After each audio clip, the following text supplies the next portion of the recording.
उन्हें फ्रैक्शन में कैसे चेंज किया जाता है इसके बारे में बात करेंगे। तो बहुत ही आसान सा कॉन्सेप्ट है, क्वेश्चन है, याद रखेंगे। देखिएगा यहाँ पर क्या है, क्वेश्चन लिखा है हमें 0.6 पर बार। तो आपको सबसे पहले क्या देखना है कि ये जो शुरुआत से नंबर है ना, इसको पूरा संख्या कितना मानना है। तो इस वाले क्वेश्चन में तो आपको क्या करना है, जो 6 पर बार है ना, तो 6 को लिखेंगे ऊपर, और बार कितनी एक संख्या पर है, मतलब 6 पर अकेला है, तो एक नीचे आ जाएगा 9। बस यही हमारा आंसर हो जाएगा। ठीक है, इसमें कुछ करने की आवश्यकता नहीं है। अगर इस तरीके का क्वेश्चन दिया है तो हमें क्या करना है, जितने पर बार लगा होगा उतनी बार नीचे 9 लिख देना है, बस हमारा आंसर हो जाएगा।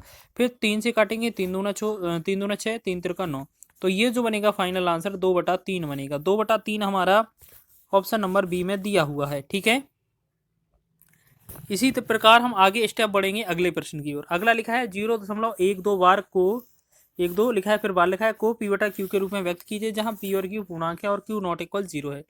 तो देखिएगा हम स्टेप बाय स्टेप थोड़ा क्वेश्चन आगे को बढ़ते चलेंगे। इसी प्रकार 0.12 बार लिखा है, अब इसको फ्रैक्शन में चेंज करना है। तो हमने क्या बोला था, ऊपर संख्या कितनी है दशमलव के बाद या 0 से पहले, 0 1 2, यानी कि हमारी संख्या जो है वो 12 है।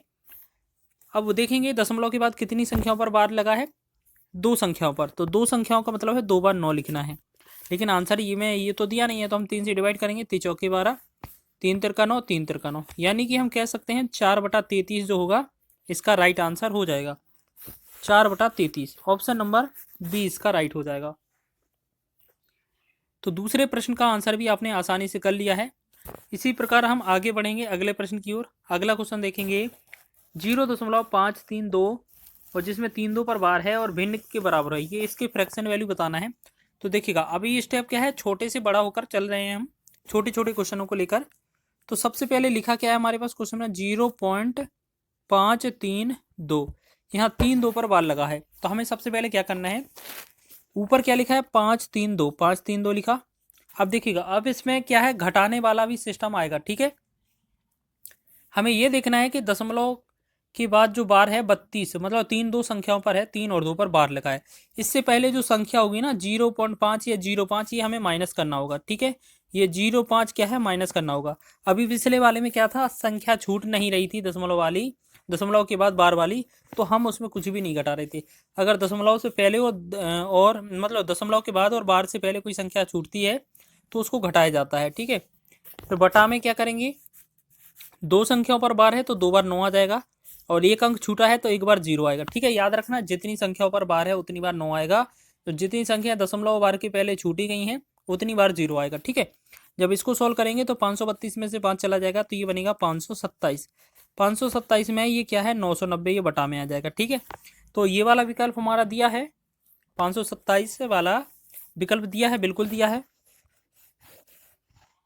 ठीक है, ये है हमारा option number B, option number B में ही दिया है 527 बटा में 990, ऑप्शन नंबर बी इसका राइट हो जाएगा। चलिए इसी प्रकार आगे बढ़े हम अगले क्वेश्चन की ओर। अगला क्वेश्चन देखेंगे 1.24, और इसमें 2 4 पर बार है, को अनुचित भिन्न या इम्प्रॉपर फ्रैक्शन के रूप में सरलीकृत कीजिए। ठीक है, तो बात करेंगे इसमें भिन्न के रूप में बदलना है, फ्रैक्शन के रूप में बदलना है। तो 124 लिखा है ना, 1 2 4, यहाँ पर 1 2 4 और 2 4 पर भार है और यहाँ दशमलव। तो हमें क्या करना है, संख्या देखनी है। टोटल शुरुआत से संख्या देखी जाती है, 1 2 4 हो जाएगी संख्या। ठीक है, फिर इसमें माइनस क्या करना है, जो बार से पहले जो संख्या रह जाती है, 1 है तो 1 को माइनस करेंगे, बटा में दशमलव के बाद हमने देखा कितनी संख्याओं पर बार है, 2 संख्याओं पर बार है, 2 और 4 पर, तो 2 बार 9 लिखेंगे, और संख्या छोटी नहीं है तो हम 0 नहीं लिखेंगे। बस इतना सा तो काम ही था।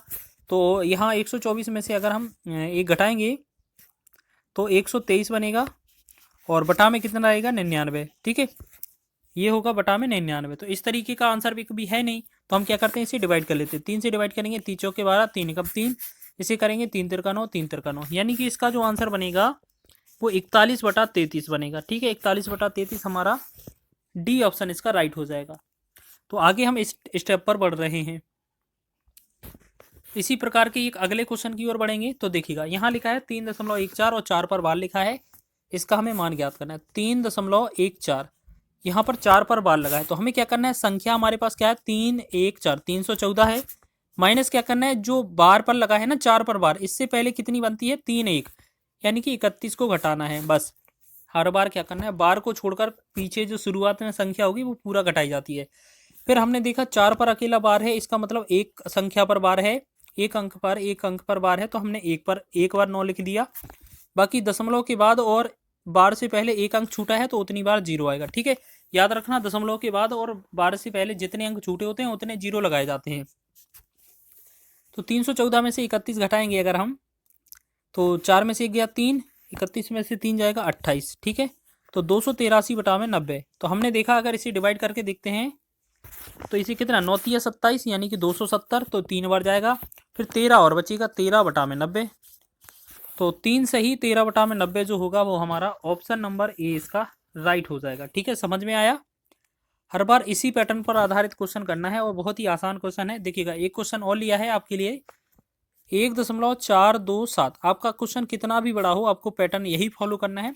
ठीक है, 2-7 पर बार है, तो हमें सबसे पहले 1427 जो संख्या है ना वो संख्या लिख लेनी है। अब बार जितने पर लगा है ना वो संख्या छोड़कर जितनी भी संख्या बचती है, 1 4 बढ़ रहा है ना, तो 1 और 4 को घटा देना है, मतलब 14 को घटा देना है।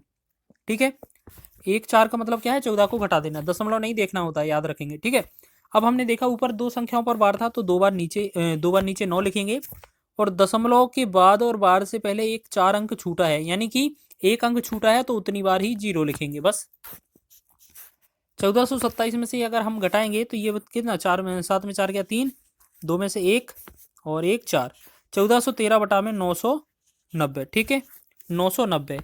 तो एक काम करते हैं, हो सकता है ये हमारा है ना किसी ना किसी संख्या से कट जाएगा, किसी ना किसी संख्या से कट जाएगा, तो हम भाग कर लेते हैं 9 से।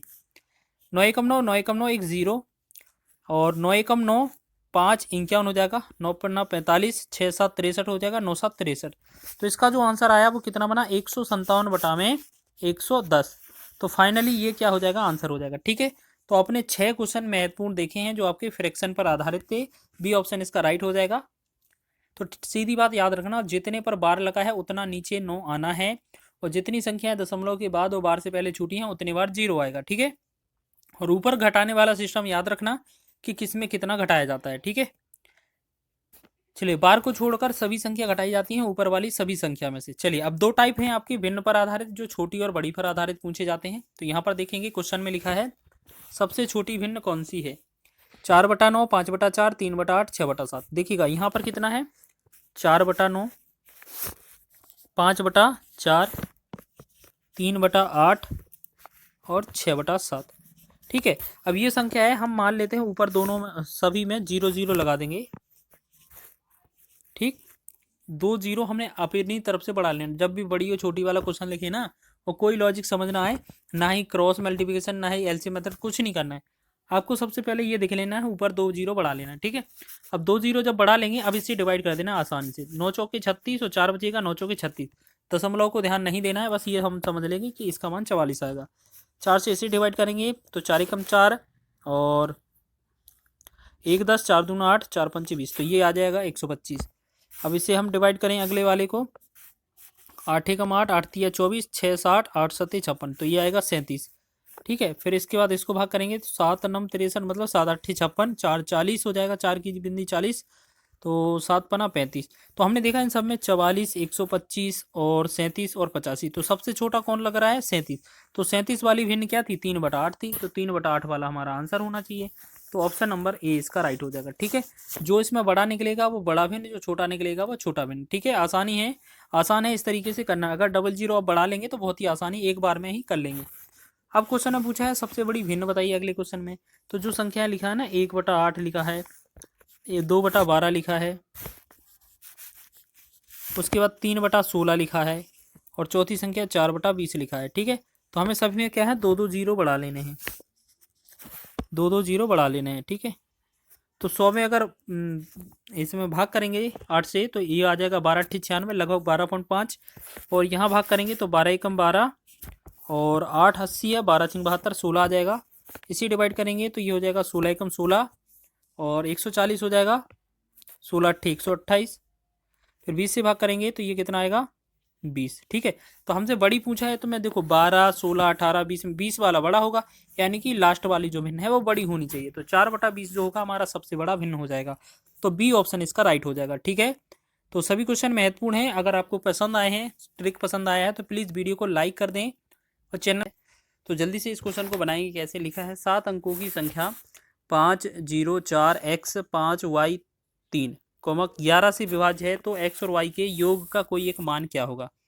तो आपको क्या करना है, सबसे पहले आपको ये समझना है कि संख्या क्या है, 504x5y3। ठीक है, अब ये 11 से विभाजित है, तो 11 का विभाजिता का रूल क्या कहता है, आपको 11 का विभाजिता रूल क्या कहता है, तो आपको पता होना चाहिए कि इनके जो एकांतर क्रम में अंक मिलेंगे, अल्टरनेटिव जो अंक मिलेंगे, उन सब का योग करके अलग अलग लास्ट में उनका डिफरेंस निकाला जाए। या तो 0 आना चाहिए, या 11 आना चाहिए, या 11 का मल्टीपल आना चाहिए, तो वो हमारी संख्या 11 से विभाज्य हो जाती है। ठीक है, तो हम क्या करेंगे, अल्टरनेट क्रम में 5 से 4 ऐड करेंगे, 4 से 5 ऐड करेंगे, 5 से 3 ऐड करेंगे। ठीक है, और साथ ही साथ 0 को x के साथ, x के साथ y, बस इतना ही।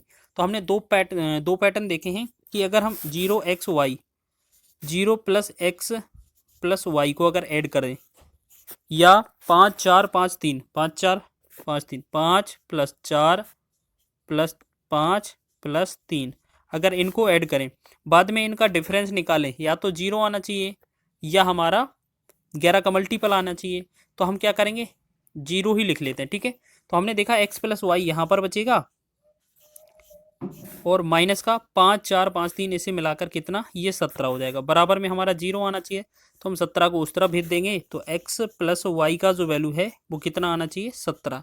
तो यही हमारा x और प्लस y का वैल्यू पूछा है, योग का एक मान बताएं, तो 17 इसका राइट आंसर हो जाएगा। ठीक है, समझ में आया है, क्वेश्चन महत्वपूर्ण है, एग्जाम में पूछा जा सकता है। चलिए इसी प्रकार बढ़ेंगे हम अगले प्रश्न की ओर। 4 से 5 प्रश्न लिए हैं, इसी टाइप पर सभी क्वेश्चन हैं, और सभी क्वेश्चन महत्वपूर्ण है, एग्जाम में आए हुए प्रश्न हैं। यदि संख्या 6484y6 8 से विभाज्य है, तो y का न्यूनतम मान ज्ञात कीजिए। तो देखिएगा, 8 की विभाज्यता का नियम आपको पता होना चाहिए कि 8 की विभाज्यता का नियम क्या है, कि जो भी संख्या पीछे वाले 1 2 3 यानी कि पीछे से अगर काउंट करें, पीछे वाले जो 3 संख्याएं हैं, अगर वो 8 से पूरी विभाजित हो जाती हैं, तो पूरी संख्या भी 8 से विभाजित हो जाएगी। तो हम क्या करते हैं, हमारे पास जो संख्या है 6484y6, अब इसमें हम क्या करेंगे, जो पीछे वाले 3 है ना, उन संख्या में 8 से डिवाइड करेंगे, और जिसमें भी हमारा 8 से भाग चला जाएगा वही संख्या सही हो जाएगी। ठीक है, अब क्वेश्चन में कंडीशन देखिए, क्वेश्चन में पहली कंडीशन है कि न्यूनतम है। ठीक है, न्यूनतम है, तो हमें इस y का मान न्यूनतम रखना होगा। ठीक है, तो आप क्या कह सकते हैं, अगर जब भी न्यूनतम बोला जाएगा तो 0 से स्टार्ट करना है। ठीक है, 0 1 2 3 4 इस तरीके से, 1 फिर 2 फिर 3। ठीक है, और जब अधिकतम बोला जाएगा तब आपको 9 से स्टार्ट करना है, फिर 9 फिर 8 फिर 7 इस तरीके से। ठीक है, तो इसमें 9 वाला तो गलत है, इसमें बोला है न्यूनतम, तो हम 0 से रख कर चेक करेंगे। तो क्या हमारा ऐसा होना चाहिए कि 4y6 बटा में हमें 8 से, अगर इस y की जगह 0 से स्टार्ट करेंगे, हमारी जिस अंक को रखने पर संख्या विभाजित हो जाती है, तो वही आंसर हो जाएगा। तो हम क्या करेंगे, सभी 0 से चेक नहीं करेंगे, बस ये देख लेंगे इन सभी चारों विकल्पों में सबसे छोटा कौन है। तो सबसे पहले 1 रख कर देखेंगे, देखो 0 तो है नहीं, तो हम 0 का रखने से क्यों वेस्ट करें अपना टाइम। तो हमने 1 रखा, मान लेते हैं, तो यहाँ पर कितना होगा, इसकी जो संख्या बनी है 4 1 6 बटा में 8, वो 8 से डिवाइड करें, 8 एकम 8 8 5 40 और 8 दूना 16, तो ये विभाजित हो जाता है, यानी कि y का जो वैल्यू है वो 1 ही आएगा। ठीक, अगर 1 रखने पर विभाजित नहीं होता, तो फिर इनमें से हमारा दूसरा ऑप्शन 3 रखा जाएगा, फिर 4 रख के चेक करते, फिर 7 रख के चेक करते। ठीक है, तो इस प्रकार हमें चेक करते जाना है और आंसर बताना है। तो इसका जो आंसर होगा वो 1 इसका राइट आंसर हो जाएगा। चलिए, इस प्रकार आपने 8 और 11 का डिविजिबिलिटी रूल सीख लिया है। अब हम आगे बढ़ते हैं अगले क्वेश्चन पर। ठीक है, यदि 11 अंकों की एक संख्या है 88p 554085 के 6 72 से विभाज्य है, जहाँ की k नॉट इक्वल p है, तो 3k + 2p का मान ज्ञात कीजिए। क्या होगा इसका मान। तो सबसे पहले हम ये समझें कि जो आपका 72 है, आपका ये 72 है, 72 को ऐसे दो गुणनखंड में तोड़ेंगे, एक सम एक बेसम हो। जैसे मान लेते हैं, एक आपका 8 हो जाएगा, एक आपका 9 हो जाएगा। ठीक है, 8 9 72। तो आप ऐसा समझ लें कि 72 की जगह हम ऐसा भी तो लिख सकते हैं कि इसमें 9 का भाग और 8 का भाग दोनों का भाग जाना चाहिए, तब तो ये विभाजित होगा। ठीक है ना, चलिए तो इतना समझ में आ गया। अब हम क्या करेंगे, यहाँ पर संख्या क्या लिखी है, 8 8p फिर 5 5 4 0 8 5 के 6। ठीक है, संख्या कितने अंक की है? 11 अंक की है। ठीक है, अब इसमें मान लेते हैं सबसे पहले हमें 8 से चेक करना है। तो 8 से चेक कैसे करते हैं? जो पीछे के 3 अंक होंगे अगर वो 8 से विभाजित हो जाते हैं तो हमारी संख्या 8 से विभाजित हो जाती है। ठीक है, अब इसमें ये तो बोला नहीं गया है कि न्यूनतम या अधिकतम, तो हम सबसे पहले 0 से चेक करेंगे। ठीक है, मान लेते हैं इसके स्थान पर 0 है।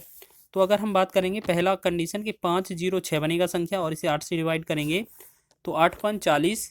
ठीक है, 8 6 48, 48 2 26, ये विभाजित नहीं होगा। फिर हम मान लेते हैं 1 होगा तो 5 1 6 हो जाएगा, इसके बटा में 8, तो 8 6 48, 8 6 32, तो ये भी गलत हो जाएगा। अब हो सकता है 2 हो तो 5 2 6। ठीक है, तो मान लेते हैं 8 बटा में अगर इसे हम 8 करते हैं तो ये 8 6 48, 4 46, ये भी गलत हो जाएगा। अब 3 रख कर देख लेते हैं, 5 3 6 बटा में 8 करेंगे तो 8 6 48, 3 48 और 5 बचेगा 5, 8 7 56, यानी कि ये विभाजित हो जाती है। तो हमने क्या देखा कि इसमें जो के है इसकी वैल्यू अगर हम यहाँ पर 3 रख दें तो हमारी संख्या विभाजित हो जाएगी पूरी। ठीक है, तो इस के की जगह पर क्या आना चाहिए? हमारा 3। चलिए, इसके सब जगह पर क्या आना चाहिए? 3। अब हमारी एक संख्या बन गई। अब हमें 9 का डिवाइड करना है। तो 9 की विभाज्यता का रूल क्या कहता है कि अगर आपको अंक, कोई भी जो अंक हैं सभी अंकों को जोड़ लिया जाए, अगर 9 से विभाजित हो जाता है तो वो पूरी संख्या भी 9 से विभाजित हो जाएगी। तो हम क्या करेंगे? पूरा अंक नहीं जोड़ेंगे, जहाँ पर भी आपको 9 लगे आप पूरा हटा दीजिएगा। ठीक है, आप ऐसे समझें कि यहाँ 5 और 4 9 हट जाएगा। ठीक है, उसके बाद अगर हम बात करेंगे 6 और ये 6 3 18, ये वाला हट जाएगा। ठीक है, तो उसके बाद आपका कितना रहा? 8 8 16। अच्छा हाँ, देखो 5 ये है, 5 ये, 5 5 10 और 8 18, 9 दूना 18 होता है ना, तो ये भी हट जाएगा।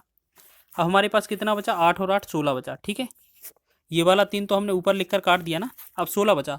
अब देखिएगा, अगर हमें 8 से अगर भाग करना है, अगर 8 से भाग करना है तो इसकी जगह पर हमें कितना लेना पड़ेगा? देखो, अगर हमें 9 से भाग करना है, सॉरी 8 से भाग क्यों, 8 वाला तो रूल हो गया था, 9 से कर रही थी। 9 से डिवाइड करना है तो 16 के बाद हमें क्या लेना चाहिए कि ये विभाजित हो जाए? अगर 16 में अगर हम 2 जोड़ देंगे इस पी के नंबर पर, पी के स्थान पर, तो ये 16 2 18 हो जाएगा और 9 से डिवाइड भी हो जाएगा। तो इसका मतलब पी का वैल्यू हमें पता चल गया।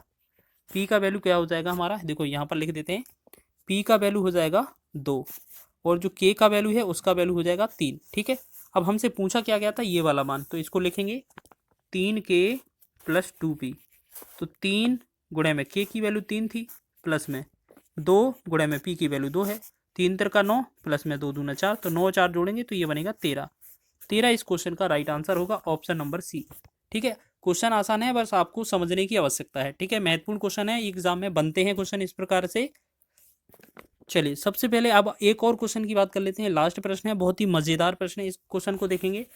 यदि 15 अंकों वाली संख्या है 4a 5 1 2, फिर 4 3 5 6 7 8 9 7 3 4, ये 9 से विभाज्य है, तो a का मान क्या होगा? देखिए, बहुत ही अच्छा क्वेश्चन है। सबसे पहले क्या लिखेंगे? 4a 5 1 2 4 3 5 6 7 8 9 और 7 3 4। ठीक है, अगर विभाज्यता का नियम हमसे 9 से पूछा जाए तो 9 की विभाज्यता का रूल क्या कहता है कि अगर सभी इस संख्या के सभी अंकों को जोड़ लिया जाए और फिर 9 से भाग दिया जाए, अगर 9 से भाग चला जाएगा तो हमारा सभी संख्या है जो पूरी वो 9 से विभाजित हो जाएगी। ठीक है, अब हमें क्या है, यहाँ पर ये बीच में a लिख दिया है, इस वाले में 4a लिखा है ना, 4a 5 1 2 इस प्रकार संख्या है। अब इसमें a का वैल्यू चाहिए तो क्या होगा? देखो, सबसे पहले क्या करेंगे, अगर का क्वेश्चन 9 से पूछा जाए तो इस पूरी संख्या में हमें पूरा नहीं जोड़ना है कि पूरे को जोड़ेंगे फिर हम 9 से भाग करेंगे। सबसे बढ़िया ट्रिक क्या रहेगी, आपको इस पूरी संख्या में जहां पर भी 9 दिख रहा होगा ना, 9 योग करने पर या डायरेक्ट, वो पूरा हटा दें। जैसे यहाँ पर पूरा 9 दिख रहा है, डायरेक्ट हटा देंगे। ठीक है, आपको पता है 6 और 3 9 होता है, ये जोड़ने पर ये हटा देंगे। ठीक है, 5 और 4 9 होता है, ये भी हटा देंगे। ठीक है, 7 और 2 9 होता है, ये भी हटा देंगे। ठीक है, फिर इसके बाद 8 और 1 9 होता है, ये भी हटा देंगे। हम 5 और 4 हटा देंगे 9, तो 5 और 4 9 हट जाएगा। अब बचा क्या हमारे पास? 7 3 और 4। ठीक है, हमारा प्लस में ए भी है, 7 3 और 4। तो हम देखेंगे 7 3 10 10 4 14 14 और प्लस में ए होना चाहिए, ठीक है। अब हमें करना कि देखिए डिवाइड करना है 9 से। अब देखिएगा 14 के बाद अगर विभाजित करें 9 को तो कितना संख्या आना चाहिए, हमारी संख्या आना चाहिए 18, ठीक है। 18 से विभाजित हो जाता है ना, 14 की बात करें 14 के बाद जो संख्या है वो 18 आएगी, 18 9 से विभाजित हो जाता है बाकी, यानी कि हमें पता चल गया अब ए के स्थान पर क्या रखना चाहिए 4। क्यों? क्योंकि 14 के बाद 15 में भाग जाएगा नहीं, 16 में नहीं जाएगा, 17 में नहीं जाएगा, 18 में भाग चला जाएगा। तो इसका मतलब अगर 9 का भाग 18 में जा रहा है, 14 हमारे पास योगफल हो रहा है, तो ए की जगह पर कितना 4 रखा जाना चाहिए, क्योंकि 14 और 4 जोड़ेंगे तो 18 आएगा। तो इसका मतलब है हमें ए का वैल्यू कितना रखना होगा 4, ठीक है। तो इस प्रकार आंसर क्या होगा हमारा ऑप्शन नंबर बी। तो सभी क्वेश्चन एग्जाम की दृष्टि से महत्वपूर्ण है, कहीं ना कहीं आपको एग्जाम में देखने को मिल सकते हैं। निम्नलिखित का मान ज्ञात कीजिए 1 + 2 + 3 + डॉट डॉट डॉट 30 31 31 तक, ठीक है। 31 के बाद फिर क्या है वापसी 30 29 और ऐसे 28 + 27 प्लस ऐसे लास्ट में कितना 3 2 1 1 तक आना है, यानी कि 1 से लेकर 31 तक जाना है, सारे प्लस में लिखना है। फिर 31 से 1 तक आना है, सभी प्लस में। इन सारी सीरीज का अगर हम बात करें योगफल कितना होगा ये पूछा जा रहा है। तो देखो इस क्वेश्चन को समझने के लिए आपको कुछ बातें जानना जरूरी है। क्वेश्चन को करने के लिए हमें सबसे पहले क्या करना पड़ता है ये समझें। सबसे पहले क्या लिखा है 1 + 2 + 3 + 4 + 3 + 2 + 1। देखो 1 से लेकर कहाँ तक 4 तक गए हैं और 4 से फिर वापसी 1 तक आए हैं, ठीक है। तो आपको अगर इस तरीके से पैटर्न मिला तो आपको ये देखना है कि लास्ट में जो 1 से शुरुआत हुआ है वो कहाँ तक गया है। ये 4 तक गई है, जैसे ये वाली सीरीज 1 2 3 4 5 5 4 3 फिर 2 1, यानी कि ये 5 तक गई है। यहाँ पर 1 2 3 4 5 6 7 8 9 8 तक यहाँ पर गई है, फिर 8 के बाद 8 7 6 5 4 3 2 1 1 तक वापस आई है, ठीक है। तो आपको इस तरीके से समझ में आ रहा होगा, एक ही पैटर्न पर आधारित क्वेश्चन है। आपको समझना क्या है, करना क्या है, आपको ये देखना है यहाँ पर सबसे बड़ा नंबर कौन सा है। 1 2 3 4 4 है ना, 4 तक सीरीज गई है, 4 से वापसी हुई है। तो याद रखना जो 4 है ना, 4 का वर्ग कर देंगे तो आपका आंसर हो जाएगा कि इन सभी का योगफल जो होगा वो कितना हो जाएगा 4 चौके 16। आप एक बार वेरीफाई भी कर सकते हैं, 1 और 2 कितना होगा 3, 3 और 3 6, 6 और 4 10, 10 और 3 13, 13 2 15 1 16। तो हमें समझ में आ गया है कि अगर इस तरीके का पैटर्न होगा तो जो हमारा लास्ट में बड़ा नंबर होगा उसके बाद घटना शुरू हो रहा होगा इस पैटर्न पर आधारित, तो उसी संख्या का वर्ग कर देंगे आंसर हो जाएगा। जैसे यहाँ पर लिखा है 1 2 3 4 5 4 3 2 1, यानी कि ये संख्या कहाँ तक गई है 5 तक। तो इसका मतलब क्या है, इसका जो योगफल होगा वो हमारा 5 का वर्ग ही होगा। तो 5 का वर्ग कितना हो जाएगा 25, ठीक है। तो आपको समझ में आ रहा है इस तरीके का ये पैटर्न है। तो इसी तरीके से जैसे एक क्वेश्चन और लिया है, 1 से लेकर कहाँ तक 8 तक गए हैं, फिर 8 के बाद 7 8 7 6 5 4 3 2 1, तो ये 1 तक आए हैं। तो हमें संख्या क्या मिला 8। तो इसका जो योगफल बनेगा क्या बनेगा 8 का वर्ग क्या होगा 64।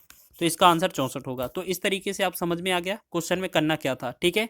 तो आप इस तरीके से हजारों क्वेश्चन भी देंगे ना तो आप एक एक सेकंड में सभी क्वेश्चन का आंसर कर रहे होंगे, ठीक है। तो पिछले जो हमारा रेलवे का क्वेश्चन था उस पर क्वेश्चन की ओर बढ़ते हैं। कैसे बनाएंगे, देखो यहाँ पर क्वेश्चन दिया है तो अब इसको कैसे बनाना है। हमने क्या बोला था कि 1 से लेकर 1 2 3 4 5 6 फिर 30 31 ऐसे 31 तक लास्ट गया है, ठीक है। फिर 31 के बाद ये वापसी कहाँ तक 1 तक आए हैं। तो हमें क्या देखा लास्ट का अंक कितना मिला, बड़ा वाला सबसे बड़ा वाला 31। तो ये 31 का हम क्या करेंगे वर्ग करेंगे तो वही आंसर होगा। आपको पता है यूनिट, अगर इसका इकाई का यूनिट डिजिट निकाले जाएगा तो इकाई का वर्ग 1 ही आना है। तो ऐसा सिर्फ एक ही विकल्प है 961 वाला, ऑप्शन नंबर सी इसका राइट होगा। और वैसे भी पता है 961 जो होता है वो 21 का वर्ग ही 31 का वर्ग ही होता है। तो इस प्रकार ये आंसर हो जाएगा, ठीक है। मात्र 1 से 2 सेकंड लगेंगे इस पैटर्न को फॉलो करने में, ठीक है। तो आशा है आपको समझ में आया होगा। आगे बढ़ते हैं अगले प्रश्न की ओर। 243 भागे 3 भागे 3 भागे 3 भागे 3 का मान कितने के बराबर होगा। यह क्वेश्चन बहुत सारे 100 में से लगभग 50% बच्चे तो हैं इस क्वेश्चन को गलत कर लेंगे। आपको इसका पैटर्न समझना होगा क्या होता है। 343 यहाँ कितना 243, फिर भाग में कितना है 3, भाग में कितना है 3, भाग में कितना है 3 और एक और भाग में कितना है 3। इसका सॉल्यूशन निकालना है। तो आपको ऐसे समझना है, आप ऐसे नहीं करना कि इस 3 से ये 3 इस 3 से ये 3 तो 243 आंसर हो जाएगा। तो ये गलत हो जाएगा, ठीक है। पैटर्न ये गलत हो जाएगा, ठीक है। तो सबसे पहले क्या करना है, अगर आपको सॉल्व करना है ट्रिक के माध्यम से तो आपको ऐसे समझना है कि आपको पता है 243 कितने बार में आता है। तो 3 की पावर कितना 5 करने पर आता है, कितना 3 की पावर 5 करने पर आता है 243, ठीक है। और हमारे पास 1 2 3 4 चीज़ें भाग में दी गई हैं। तो अगर इसे हम 4 से भाग करेंगे 3 की पावर 4 से तो ये कितना 3 आना चाहिए। तो आंसर तो इसका 3 हो जाएगा। लेकिन आपको इस एक तरीका और बता रहे हैं, ये तो आपका इस तरीके से हो जाएगा लेकिन आपको क्या करना है, हर बार आपको ऐसे समझना है कि हमें सबसे पहले वाला सॉल्व करना है। अगर 3 से 243 में भाग करेंगे तो यहाँ 81 आ जाएगा। फिर इस 3 से इसमें भाग करेंगे तो ये 27 आ जाएगा। फिर इस 3 से इसमें भाग करेंगे तो 3 हम 27 आ जाएगा। फिर 3 से 3 तिरका 9 आ जाएगा। यानी कि फाइनल जो बनेगा हमारा 3 इसका राइट आंसर बनेगा। ठीक है। या एक तरीका और है, कैसे समझें आप, एक ये तरीका हो गया। ठीक है, तीसरा तरीका और देख लीजिए। आपको ऐसे समझना है 243 जो दिया हुआ है, 243 भाग दिया ना, भाग की जगह गुणा लगाएं तो इसे 1/3 बनाएंगे। इस भाग की जगह इसको गुणा बनाएंगे तो इसे 1/3, इस भाग की जगह 1/3, इस भाग की जगह गुणा करके 1/3। ठीक है, गुणे में आपका चिन्ह बदल दिया जाता है भाग से। तो एक बार 3 से काटेंगे तो ये 81 आएगा। एक बार दूसरी बार 3 से काटेंगे तो ये 27 आएगा। फिर तीसरे से काटेंगे तो 9 बनेगा। और एक बार 3 से काटेंगे तो ये 3 बनेगा। तो आपने देखा इतने सारे तरीकों से, तो इसका जो आंसर है वो 3 आने वाला है। ठीक है, ऑप्शन नंबर 20 का राइट आंसर हो जाएगा। बहुत सारे बच्चे कंफ्यूज हो सकते हैं वो डायरेक्ट के चक्कर में। ठीक है, अगला क्वेश्चन देख लीजिए। अगला क्वेश्चन महत्वपूर्ण है। अगला क्वेश्चन क्या लिखा है, कैलकुलेशन बेस है। 64 गुणे में 5 की पावर 4। फिर इसके साथ साथ गुणा में लिखा है, अच्छा यहाँ माइनस लिखा है, माइनस 5 की पावर 4 गुणे में 16। ठीक है, अब इसको हमें सॉल्व करना है तो हम क्या करेंगे, देखो यहाँ पर हम क्या करेंगे, तो इसको सॉल्व करेंगे अगर आप, तो ऐसे समझना है कि ये 5 की पावर 4 और 5 की पावर 4 दोनों में कॉमन है। तो 5 की पावर 4 कॉमन ले लेंगे। यहाँ पर कितना बनेगा 64, माइनस में यहाँ पर बनेगा कितना 16। तो 5 की पावर 4 को अगर हम सॉल्व करें, तो 5 की पावर 4 को सॉल्व करेंगे तो यहाँ कितना हो जाएगा, देखो यहाँ 5 की पावर 4 को सॉल्व करें तो ये कितना होगा। आप ऐसे समझें कि इसको हम 25 गुणे में 25 लिख सकते हैं, क्योंकि 5 की पावर 4 करना है, 2 पावर यहाँ 2 पावर यहाँ, और इसके ब्रैकेट के बाहर क्या होगा 16, अगर 64 में से घटाया जाएगा तो ये बनेगा 48। ठीक है, अब इसको बस गुणा कर देना, हमें आंसर हो जाएगा हमारा। ठीक है, तो 25 का जो वर्ग होगा वो कितना हो जाएगा आपका 625, और 625 का अगर 48 में गुणा करेंगे तो आपका आंसर कितना आएगा, जल्दी से बताएं, वो हमारा आंसर हो जाएगा। तो देखिएगा इसका जो आंसर होगा इन दोनों का गुणा, ये बनेगा 30,000। ठीक है, 30,000। तो ये फाइनल हमारा ऑप्शन नंबर सी इसका राइट हो जाएगा। ठीक है, समझ में आया होगा, बहुत ही महत्वपूर्ण क्वेश्चन लेकर आए थे आपके लिए। चलिए आगे देखते हैं, एक क्वेश्चन और लिया है, निम्न को हल करें। 23 माइनस ब्रैकेट बड़ा लिखा है, फिर 23 माइनस पे ब्रैकेट है, करली ब्रैकेट, माइनस है स्मॉल ब्रैकेट, फिर माइनस 23 प्लस 23। ठीक है, अगर आपको इस तरीके का क्वेश्चन है तो आपको क्या करना है, इसमें बार कहीं लगानी है, तो हम क्या करेंगे, अंदर सबसे छोटा वाला ब्रैकेट सॉल्व करेंगे। एक प्लस एक माइनस हट जाएगा। अब इस माइनस से ये वाला ब्रैकेट वाला ये माइनस हो जाएगा, तो इस प्लस से ये माइनस कट जाएगा। ठीक है, अब ये वाला सारे चिन्ह खत्म होगा। फिर इस 23 में से अगर इस 23 को घटा देंगे इस वाले माइनस से, तो ये भी कट जाएगा, यानी कि आंसर कितना आएगा 0। ठीक है, या अपन वैल्यू सॉल्व करें तो सबसे पहले इस वाले अंदर को सॉल्व करें, तो इस 23 से 23 कट जाएगा और इसका जो है 23 बनेगा। 23 में से 23 घटाएंगे तो यहाँ पर 0 बन जाएगा, और फिर इस 23 में से 23 घटाएंगे तो 0। निम्न व्यंजक को सरल कीजिए। देखिएगा 5.5 की पावर 3 माइनस का 4 की घात 3 लिखा है, बटा में 30.25 प्लस का 22 प्लस में 16। इस तरीके का पैटर्न है। और कुछ बच्चे क्या है, बहुत सारा कंफ्यूज हो गए इसमें और कैलकुलेशन करते रहेंगे। हो सकता है आंसर आ जाए, हो सकता है आंसर ना आए, तो गलत भी मान सकते हैं। ठीक है, और इस क्वेश्चन को करने के लिए मात्र 5 से 10 सेकंड ही काफ़ी है। वैसे तो 1-2 सेकंड में भी आप अंदाज़ा लगा सकते हैं कि आंसर क्या होगा, मात्र 1 सेकंड में, लेकिन आपको करने का तरीका पता होना चाहिए। ठीक है, कभी भी आपको इस तरीके का क्वेश्चन मिले तो आपको ऐसे समझना है, अगर इस तरीके का पैटर्न बना तो ये क्या है, ऊपर मान लेते हैं, इस जगह पर हमने 5.5 की जगह ए माना और 4 की जगह बी माना। ठीक है, तो आप ऐसे समझें कि इसकी जगह अगर बी माना तो हम समझेंगे कि ए क्यू माइनस का बी क्यू लिखा है ऊपर। ठीक है, और नीचे क्या लिखा है, इस अगर नीचे अगर 30.25 को अगर अच्छे से देखा जाए तो ये जो है वो पहले वाले का वर्ग है, तो इसे हम ए स्क्वायर लिख सकते हैं। नीचे प्लस में 22 लिखा है तो इसे हम ए बी लिखेंगे और प्लस में बी स्क्वायर लिखेंगे। ठीक है, तो आपने देखा होगा ए माइनस बी का फॉर्मूला जो होता है वो ए माइनस बी होता है, साथ में ए स्क्वायर प्लस का ए बी और प्लस का बी स्क्वायर होता है। ठीक है, और ये नीचे हमारा क्या है, ए स्क्वायर प्लस का बी स्क्वायर, सॉरी ए स्क्वायर प्लस का ए बी प्लस का बी स्क्वायर। तो हमने देखा जो नीचे वाला साइड से हमारा पूरा कट जाता है हर बार, तो हमारा क्या बचता है फाइनल, ए माइनस बी बचता है। यानी कि जो हमारा क्वेश्चन है ना उसमें ए माइनस बी करना है। तो 5.5 में से अगर हमें 4 घटाना होगा तो इसका जो माइनस करेंगे तो 1.5 आएगा। जी हाँ, यही हमारा आंसर होगा, सी ऑप्शन इसका राइट हो जाएगा। ठीक है, तो अब हमें सीधा पापड़ नहीं बेलना है ज़्यादातर। ठीक है, क्योंकि इस तरीके से ही क्वेश्चन पूछे जाते हैं पैटर्न पर आधारित। अगर ए क्यू माइनस बी क्यू है तो हमेशा ज़्यादातर इस तरीके से ए माइनस बी करना होगा। कभी यहाँ पर ए प्लस बी लिखा होगा तो नीचे इस 22 की जगह पे माइनस 22 हो जाएगा, तो उस वाली स्थिति में प्लस करना होगा। तो इसमें हमारा सिर्फ माइनस करने पर आंसर आ रहा था, तो इसका ऑप्शन नंबर सी इसका राइट हो जाएगा। ठीक है, किसमें से किसको, 5.5 में से हमने 4 को माइनस किया तो 1.5 इसका आंसर बनेगा। ठीक है, तो ये हमारा सी ऑप्शन इसका राइट हो जाएगा।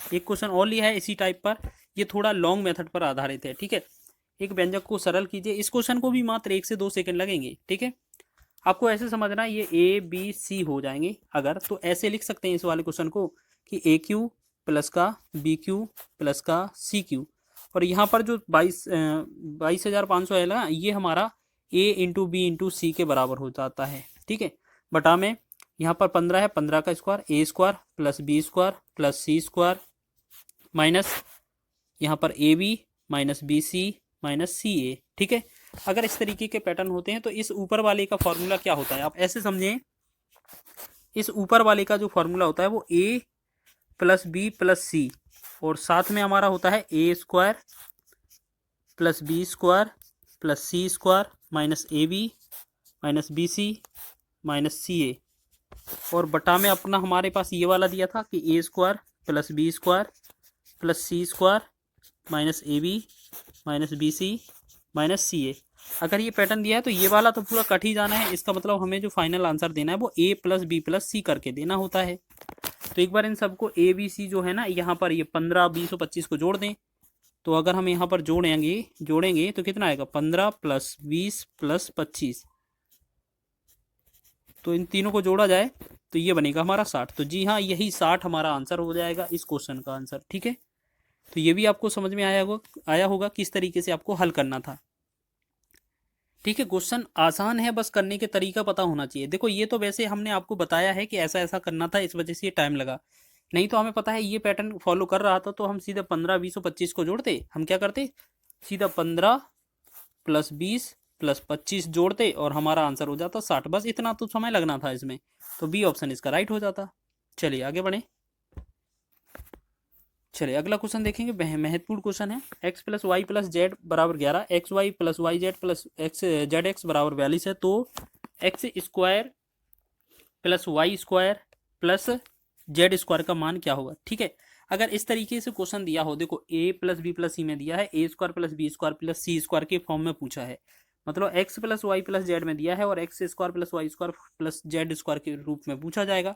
तो यहाँ A B plus B C plus C A होना चाहिए, या X Y plus Y Z plus Z x बराबर 42 है। तो इस तरीके का अगर क्वेश्चन दिया हो, अगर आपसे A square plus B square plus C square या X square plus Y square plus Z square पूछा जाए, तो आपको क्या करना है, जो 11 लिखा है 11 का वर्ग कर देंगे, माइनस इस 42 को 2 गुना 42 कर देंगे, हमारा आंसर हो जाएगा। बस 11 का वर्ग 121 हो जाएगा, माइनस 42 दूना 84 हो जाएगा, और इसमें से घटाएंगे तो कितना बनेगा, 11 में से 4 गया 7 और 12 में से 9 गया 3, यानी कि 37 जो बनेगा इस क्वेश्चन का आंसर बनेगा। ठीक है, बहुत ही कम समय में लगा लिया। अब ये कैसे लगाया जाता है ये आपको समझना है। ठीक है, अब ये तरीका तो बता दिया हमने, आंसर हो गया शॉर्ट तरीके से इतना। और आपको इस तरीके का पैटर्न मिले ना, आपको ऐसा ही करना है, चाहे 11 की जगह अगर 15 लिख दें, इसकी जगह 20 लिख दें, तो आपको 15 का वर्ग माइनस 20 दूना 40 से इसमें कम करना है। ठीक है, पैटर्न यही रहेगा। ठीक है, अब इसे करेंगे कैसे, आपको ऐसे करना है, इस वाली कंडीशन में कोई भी एक है ना कोई भी अक्षर है ना जो लेटर है वो 0 माने, जैसे हम ज़्यादातर जेड को 0 माने करेंगे, तो इसमें जेड हट जाएगा, जेड वाला पूरा हट जाएगा। तो हमने देखा यहाँ पर क्या बचा, एक्स प्लस वाई वाला 11 बचा। ठीक है, और यहाँ एक्स इंटू वाई का वैल्यू कितना बचा हमारा 42, और यहाँ x square plus Y square का वैल्यू हमसे पूछा है। ठीक है, अगर हम इस तरीके से वैल्यू का पता करेंगे कि x square plus Y square का जो फॉर्मूला होता है वो होता है एक्स प्लस वाई का whole square minus 2 into x y, ये इनका फॉर्मूला होता है। तो यहाँ पर 11 रखेंगे, 11 का वर्ग करेंगे, माइनस 2 इंटू 42 करेंगे, तो 11 का वर्ग 121 माइनस का 84, और जब इसमें घटाएंगे तो ये कितना होगा हमारा 37। ठीक है, करने के तो कई सारे तरीके हैं, हो सकता है और भी कई सारे तरीके हों, लेकिन आपको इस तरीके से बनाना है। ठीक है, समझ में आया होगा। तो ये तरीके बहुत आसान होते हैं बनाने के, क्वेश्चन का चाहे जैसा दिया हो आप बना सकते हैं। अगला क्वेश्चन देखिएगा, इस क्वेश्चन को भी बनाने के कई तरीके हैं, तो इसको हम बनाने का तरीका बताएंगे। मान लेते हैं यहाँ पर 82 है, 82 जो दिया हुआ है, 82 जो दिया है उसे हम a मानेंगे, और जो 28 दिया है उसे हम b मानेंगे। तो हम क्या करेंगे, यहाँ पर एक फॉर्मूला है, यहाँ पर a प्लस बी का whole square minus a minus b का होल स्क्वायर, अगर इस तरीके से दिया हो, और बटा में क्या है a इंटू बी। ठीक है, तो आपको याद रखना है ये ऊपर वाले का फॉर्मूला बहुत जगह काम आता है, a प्लस बी का whole square minus a minus b का होल स्क्वायर। जब भी कभी दिख जाए तो आपको याद रखना ये 4ab के बराबर होता है, और नीचे हमारा ab था ही साथ साथ, तो ab से ab कट जाएगा, तो हमारा आंसर आना चाहिए 4। ठीक है, तो आपको ने क्या समझा, आपको याद रखना है कभी भी a प्लस बी का whole square minus a minus b का होल स्क्वायर, अगर इस तरीके का हो तो इसका जो फॉर्मूला बनता है, इसका जो फॉर्मूला ये जो होता है वो 4ab के बराबर होता है। ठीक है, तो ये चीज़ लिखा करें जिससे आपको आसानी हो समझने में। एक इसी पैटर्न पर क्वेश्चन और लिया है, जैसे आप इसको समझें, निम्न समीकरण का मान ज्ञात करें, 469 प्लस 144। ठीक है, इस तरीके से स्क्वायर माइनस का इस तरीके से दिया है, ये व्यंजक दिया है पूरा। तो आप ऐसा समझें कि जो 469 है ना उसे हम a मान लेंगे, और जो 144 है उसे हम b मान लेंगे। तो हमने क्या देखा, a प्लस बी का होल स्क्वायर ऊपर बन जाएगा, माइनस a माइनस बी का होल स्क्वायर एक बार और ऊपर रहेगा, फिर बटा में 2 ब्रैकेट में a इंटू बी बनेगा। ठीक है, तो हमने अभी बताया ना कि ऊपर वाला जो है ना ये फॉर्मूला बनता है कितने, 4ab के बराबर, और नीचे हमारा क्या है 2ab। तो देखो ab से ab तो कट जाना था, 2 से और काटेंगे 4 को, 2 दूना 4, तो ये बनेगा 2। तो इसका जो आंसर आएगा वो आ जाएगा ऑप्शन नंबर डी। ठीक है, समझ में